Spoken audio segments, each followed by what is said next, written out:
Well, I'm Amy Goodman with Juan Gonzalez. We've been with you for 18 years as we turn to another story. Yes, now we turn to the story of a University of California scientist who discovered that a popular herbicide may have harmful effects on the endocrine system. Tyrone Hayes was first hired in 1997 by a company that later became agribusiness giant Syngenta. They asked him to study their product, atrazine, a pesticide that is applied to more than half the corn crops in the United States and widely used on golf courses and Christmas tree farms. But after Hayes found results that the manufacturer did not expect, that atrazine causes sexual abnormalities in frogs and could cause the same problems for humans, Syngenta refused to allow him to publish his work. This was the start of an epic feud between the scientist and the corporation. Now a new article in the New Yorker magazine uses court documents from a class action lawsuit against Syngenta to show how it sought to prevent the Environmental Protection Agency from banning the profitable chemical, which is already banned by the European Union. To start with, the company's public relations team drafted a list of 4 goals. Reporter Rachel Aviv writes, quote, the first was, quote, discredit Hayes. In a spiral-bound notebook, Syngenta's communications manager, Sherry Ford, who referred to Hayes by his initials, wrote that the company could prevent citing of TH data by revealing him as non-credible. He was a frequent topic of conversation at company meetings. Syngenta looked for ways to exploit Hayes' faults, problems. If TH involved in scandal, Enviros will drop him, Ford wrote. Well, for more, we're joined by TH himself. That's right, Tyrone Hayes is with us, professor of integrative biology at the University of California, Berkeley, joining us from the campus TV station right now in Berkeley. Welcome to Democracy Now! Can you tell us what happened to you, how you were originally tied to Syngenta, the research you did, and what prevented you from originally publishing it? Well, here at Berkeley, I was a new assistant professor. I was already studying the effects of hormones and the effects of chemicals that interfere with hormones on amphibian development. And I was approached by the manufacturer and asked to study the effects of atrazine, the herbicide, on frogs. And after I discovered that it interfered with male development and caused males to turn into females to develop eggs, the company tried to prevent me from publishing and from discussing that work with other scientists outside of their panel. What was the process within the company as you raised your findings? What was their immediate reaction to what you had come across? Well, initially they seemed sort of supportive. We designed more studies, we designed more analysis, and they encouraged me to do more analysis. But as the further analysis just supported the original finding, they became less interested in moving forward very quickly, and eventually they moved to asking me to manipulate data or to misrepresent data, and ultimately they told me I could not publish or could not talk about the data outside of their closed panel. And Professor Hayes, talk about exactly what you found. What were the abnormalities you found in frogs, the gender-bending nature of this drug, atrazine? Well, initially we found that the larynx or the voice box in exposed males didn't grow properly. And this was an indication that the male hormone testosterone was not being produced at appropriate levels. And eventually we found that not only were these males demasculinized or chemically castrated, but they also were starting to develop ovaries or starting to develop eggs. And eventually we discovered that these males didn't breed properly, that some of the males actually completely turned into females. So we had genetic males that were laying eggs and reproducing as females. And now we're starting to show that some of these males actually show, I guess, what we'd call homosexual behavior. They actually prefer to mate with other males. And so where did you go with your research? Well, eventually what happened was the EPA insisted that, the Environmental Protection Agency insisted that the manufacturer release me from the confidentiality contract. And we published our findings in pretty high-ranking journals such as Proceedings of the National Academy of Sciences. We published some work in Nature. We published work in Environmental Health Perspectives, which is a journal sponsored by the National Institutes of Health. And when did you begin to get a sense that the company was organizing a campaign against you? What were the signs that you saw post the period when you published your findings?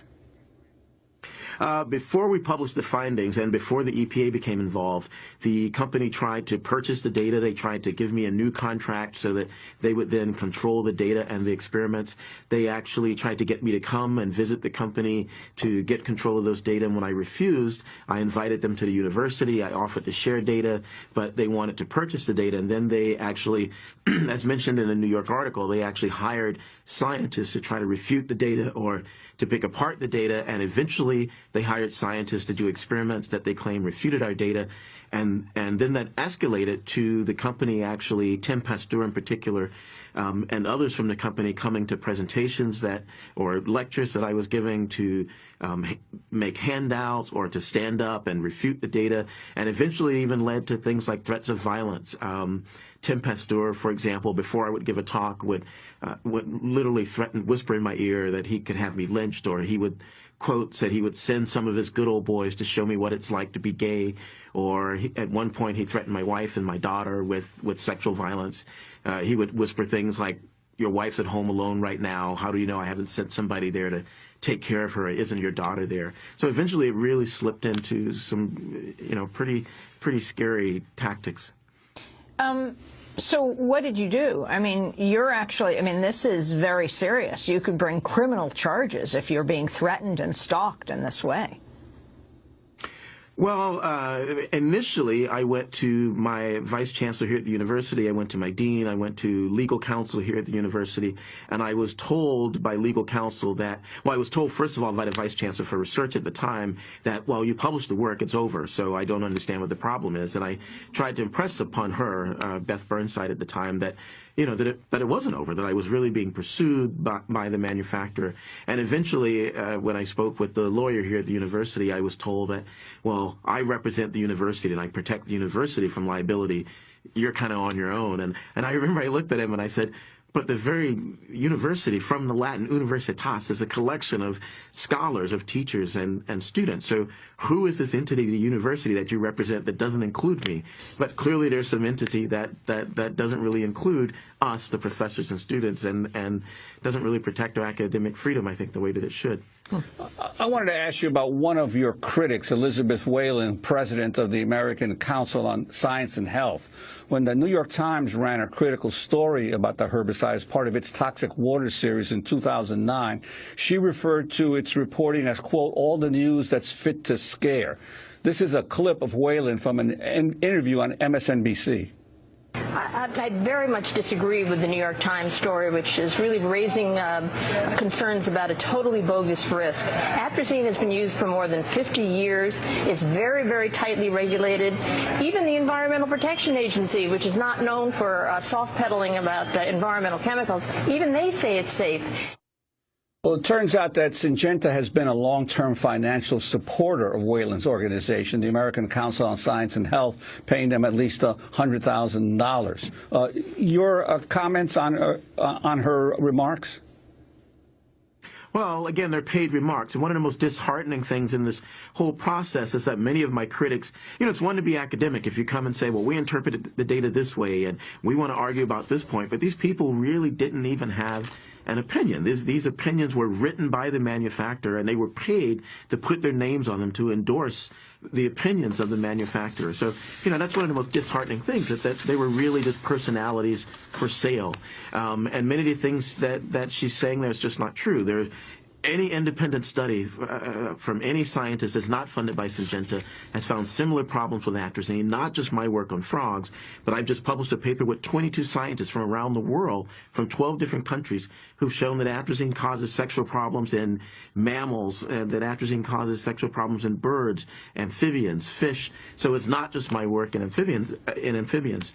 And also with regards to the EPA, one of the scientific advisory panel members on the EPA that was supposed to review atrazine, turns out, is paid and works for Syngenta. So the whole process was tainted, and in fact, the EPA ignored the scientific advisory panel's opinion and actually decided to keep atrazine on the market and not to do any more studies, when that clearly wasn't the recommendation of the scientific advisory panel. I wanted to go back a second to your remarks about your university, because obviously there are many questions about major universities around the country being in some way or other supported financially by the pharmaceutical or the drug industry.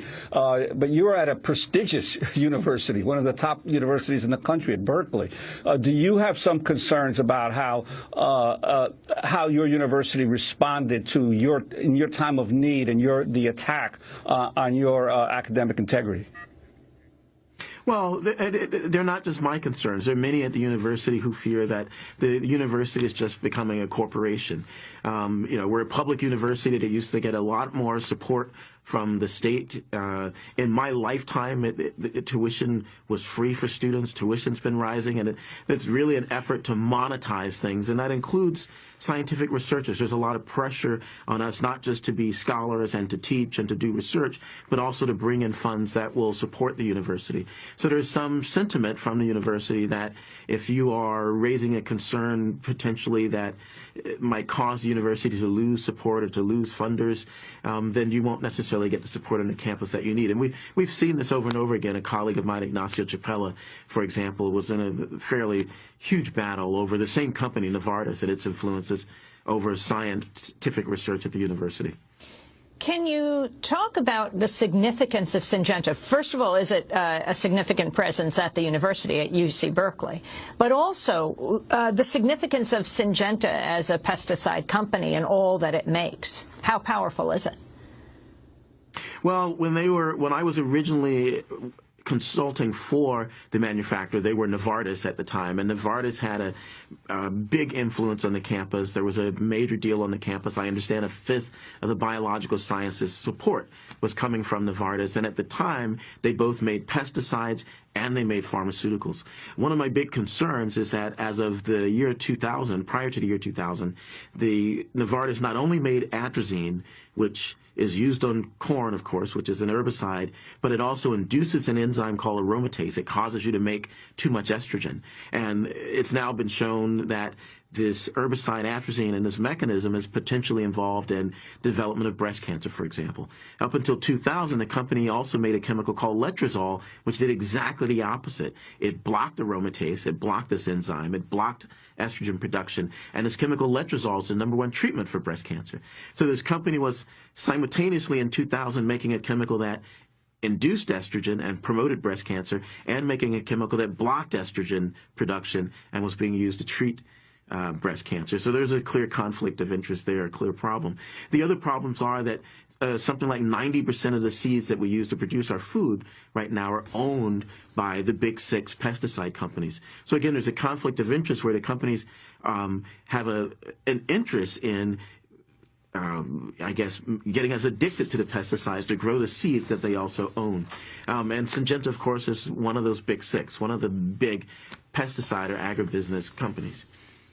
And a New Yorker article that delves into your story also says that you came to find out that the company was also reading your emails. Could you talk about that?